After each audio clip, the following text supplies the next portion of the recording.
right, on to supranationalist organizations based on defense/peace/security. As elaborated on previously, just after World War I and much more seriously after World War II, states started thinking about how they could work together to deal with and stop conflicts and head off conflicts because nobody was really looking forward to World War III. Now, after the death and destruction of World War I, they attempted this with the creation in 1919 of the League of Nations. And of course, it failed miserably because the United States and some others weren't ready to play the supranationalist organization game yet. Everybody had to wait around for even worse death and destruction of World War II. And when that occurred at an epic global scale, millions dead, then even the United States said, holy crap, all right, we really should now start talking seriously about a global institution to head this nonsense off.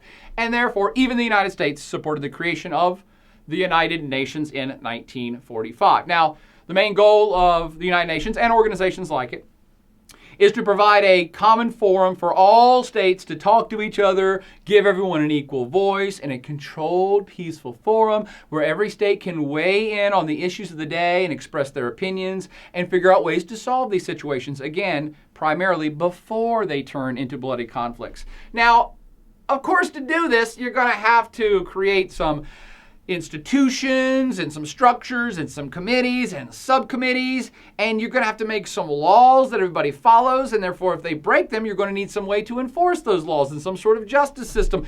Hey, that's turning into a whole hell of a big thing. Indeed, it has evolved into something closer to a global government of sorts.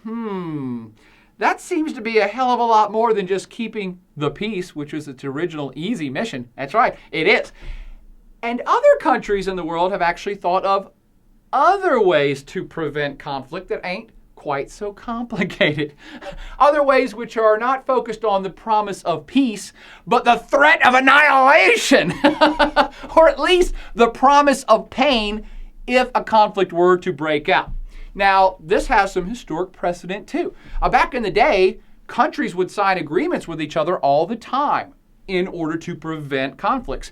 Things like pacts of non-aggression or defense pacts. Now, pacts of non-aggression are simply when two states get together and they say, hey, we think some shit's getting ready to break out, and we promise to not attack you if you promise to not attack us whenever this war happens. Get it? Pretty easy. The most famous, most recent one was in the lead up to World War II. Germany and Russia signed a pact of non-aggression. The Germans pretty much said, hey, crazy Stalin, we're going to go take over the world. So we would like to sign a pact of non-aggression with you that says you won't attack us while we do this, and we promise to not attack you once we've taken over the world. It seems pretty like a good deal, right? And Stalin's like, oh, you crazy Hitler and you wacky Germans. That sounds great. Pact of non-aggression it is. Now, defense pacts were much more common. And a defense pact is very similar in structure, but it's more proactive. And a defense pact would have been signed, say, between two countries like the UK and France. And it goes something like this. The UK would say, hey, France, oh, you Frenchies.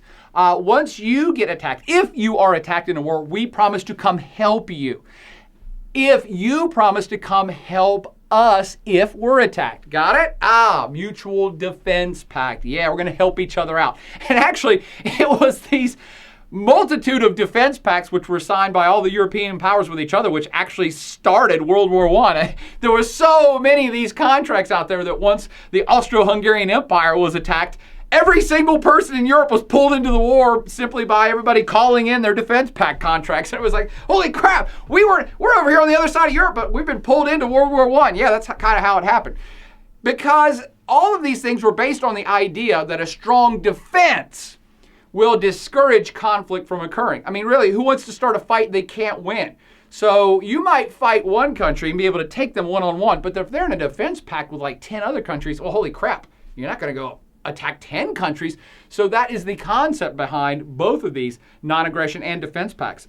And it should come of no surprise to you now that that concept has been taken to its logical evolution in a globalized world, where it's not now just state-to-state contracts. You have groups of states under a single strong umbrella of defense/offense, if it turns into that. And it's not, again, state-to-state anymore, not even region-to-region anymore, but big groups of countries in big regional block entities that really seem to be the future of the power on the planet that might be competing with each other in, again, the very near future in this globalized form. Ha ha ha ha! Those are supranationalist organizations based on peace, security, and defense. They're actually the biggest international groups on the world stage right now.